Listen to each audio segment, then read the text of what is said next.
नमस्कार बच्चों, आज हम सामाजिक विज्ञान विषय में अर्थशास्त्र के अध्याय 1 पालमपुर गांव की कहानी पढ़ने जा रहे हैं। बच्चों, यह गांव एक काल्पनिक गांव है। इस गांव का वास्तविक गांव से कोई संबंध नहीं है। इस गांव की कहानी का उद्देश्य उत्पादन से संबंधित कुछ मूल विचारों से परिचय कराना है। बच्चों, जैसे कि हम जानते हैं कि भारत एक कृषि प्रधान देश है और इसकी आत्मा गांवों में निवास करती है। तो चलिए इस गांव की कहानी को जानते हैं।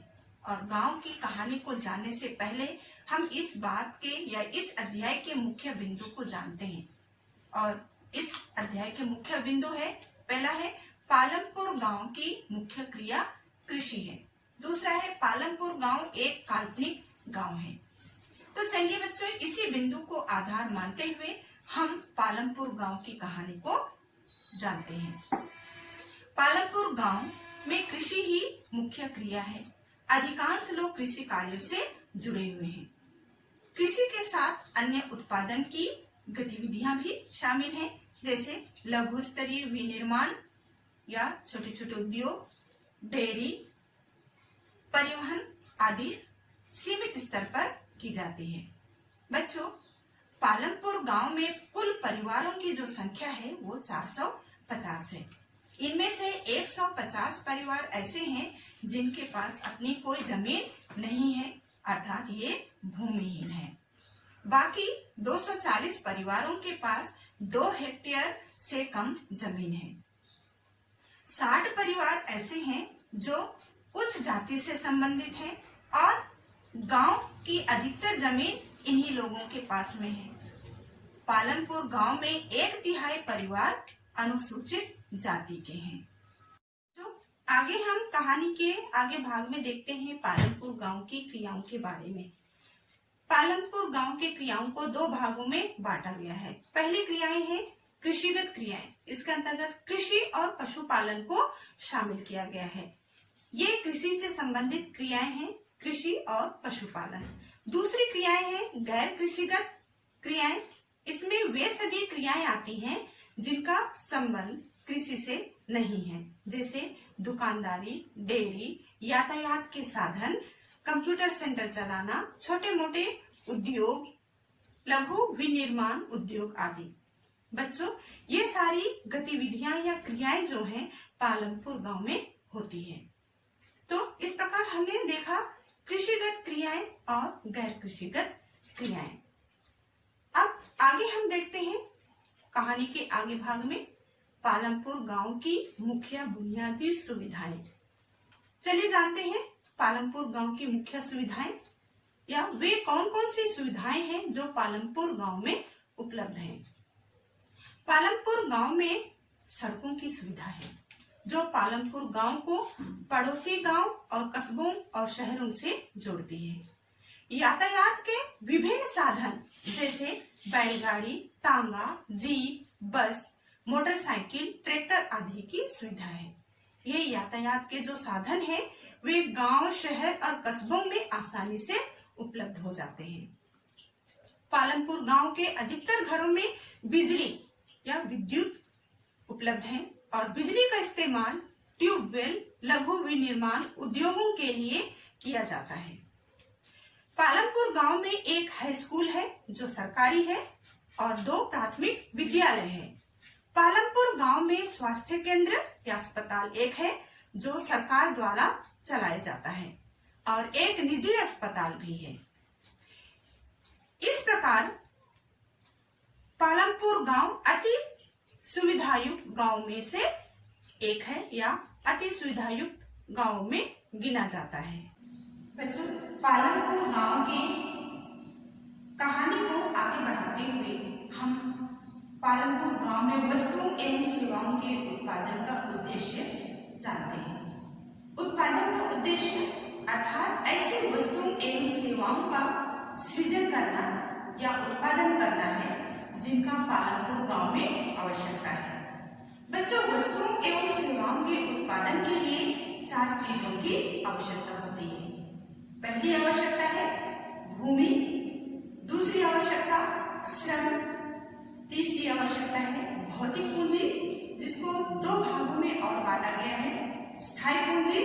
और कार्यशील पूंजी। चौथी आवश्यकता है मानव पूंजी। इसको हम थोड़ा विस्तार से समझते हैं। भूमि, पहली आवश्यकता भूमि, इसके साथ अन्य प्राकृतिक संसाधन जैसे जल, वन और खनिज आते हैं। बच्चों, किसी भी वस्तु के उत्पादन के लिए भूमि की आवश्यकता होती है जहां पर उद्योग स्थापित किए जाएंगे। भूमि चाहे खरीदी गई हो या लीज पर ली गई हो, वस्तुओं के उत्पादन के लिए भूमि की आवश्यकता पड़ती है। दूसरी आवश्यकता श्रम। किसी उद्योग में वस्तुओं के उत्पादन में लगे लोग या मजदूर जो वस्तुओं को बनाते हैं या वस्तुओं को उत्पादन करते हैं या वहां श्रम करते हैं। उत्पादन क्रियाओं में जरूरी कार्यों को करने के लिए श्रमिकों की आवश्यकता पड़ती है। बच्चों, प्रत्येक श्रमिक वस्तुओं के उत्पादन के लिए आवश्यक श्रम प्रदान करता है और वही श्रम कहलाता है। तीसरी आवश्यकता है भौतिक पूंजी, अर्थात उत्पादन के लिए प्रत्येक स्तर पर अपेक्षित की गई आगत। तो बच्चों, जैसे कि आपने जाना कि भौतिक पूंजी को दो और भागों में बांटा गया है। पहला है स्थायी पूंजी। स्थायी पूंजी के अंतर्गत औजार, मशीन, भवन को लिया जाता है। ये स्थायी पूंजी होती है क्योंकि व्यक्ति इसे एक बार खरीदता है, यानी कि इसमें एक बार पूंजी या पैसे लगाता है और यह कई वर्षों तक चलता है, इसलिए इसे स्थायी पूंजी कहा जाता है। दूसरा है भौतिक पूंजी का दूसरा भाग कार्यशील पूंजी, जिसके अंतर्गत कच्चे माल और नकद मुद्रा को लिया जाता है। क्योंकि किसी भी वस्तु के उत्पादन में कच्चे माल की बार बार आवश्यकता होती है और कच्चे माल के लिए बार बार पैसे या मुद्रा देने पड़ते हैं और इसीलिए इसे कार्यशील पूंजी कहा गया। चौथी आवश्यकता है बच्चों मानव पूंजी। मानव भी एक पूंजी है। भौतिक पूंजी को एक साथ करने योग्य बनाने के लिए अर्थात वस्तुओं के उत्पादन के लिए मानव पूंजी अर्थात मानव के या मनुष्य के ज्ञान और उद्यम अर्थात उद्योग की आवश्यकता पड़ती है। इसे मानव पूंजी कहा जाता है क्योंकि ज्ञान और उद्यम या उद्योग के बिना वस्तुओं का उत्पादन नहीं किया जा सकता है। बच्चों, कहानी के आगे भाग में हम देखते हैं पालमपुर में खेती या कृषि। पालमपुर गांव में खेती ही उत्पादन की मुख्य प्रक्रिया है। यहाँ काम करने वालों में 75% लोग अपनी जीविका के लिए कृषि पर निर्भर हैं। किंतु वर्ष 1960 से आज तक जुताई के अंतर्गत भूमि क्षेत्र में कोई विस्तार नहीं हुआ, यानी भूमि का क्षेत्र नहीं बढ़ा है। बच्चों, भूमि क्षेत्र या भूमि को मापने वाली इकाई को हेक्टेयर कहा जाता है। क्या कहा जाता है? हेक्टेयर। और इसकी मापक होती है, मापक इकाई होती है 1 हेक्टेयर बराबर 10,000 वर्ग मीटर। 1 हेक्टेयर बराबर 10,000 वर्ग मीटर। यद्यपि गांवों में भूमि की माप बीघा, गुंठा आदि जैसे क्षेत्रीय इकाइयों से भी किया जाता है और भारत के अधिकतर भागों में किसानों द्वारा कृषि भूमि की माप बीघा, बीसा, कट्ठा और जरीब आदि द्वारा की जाती है। पालमपुर में समस्त भूमि पर खेती की जाती है। कोई भी भूमि बेकार नहीं छोड़ी जाती। पालमपुर गांव में बिजली के विस्तार और सिंचाई की सुविकसित व्यवस्था के कारण वर्ष में 3 अलग अलग फसलें पैदा की जाती हैं। वर्षा ऋतु को छोड़कर ग्रीष्म ऋतु और शीत ऋतु, जिसको कि सर्दी की ऋतु या सर्दी का मौसम भी कहा जाता है, तो इस ऋतु में सिंचाई द्वारा फसल की बम्पर उत्पादन की जाती है। तो आइए हम जानते हैं बच्चों कि किस ऋतु में किन किन फसलों का उत्पादन किया जाता है। सबसे पहले हम देखेंगे वर्षा ऋतु, यानी कि बरसात के मौसम में उगाए जाने वाले फसल के बारे में। और इस ऋतु में या वर्षा ऋतु में उगाए जाने वाले फसल को खरीफ की फसल कहते हैं और यह जून से अक्टूबर के बीच में की जाती है, जिसमें मक्का, ज्वार, बाजरा, चावल, गन्ना, पटसन आदि की खेती होती है और इन फसलों के लिए पानी की ज्यादा जरूरत होती है, इसलिए इनको वर्षा ऋतु में उगाया जाता है। अगला है दूसरे नंबर में शीत ऋतु। शीत ऋतु जिसको कि शरद ऋतु या सर्दी का मौसम भी कहा जाता है और इस ऋतु में उगाए जाने वाली फसल को रबी की फसल कहा जाता है और यह अक्टूबर से मार्च के बीच में होती है।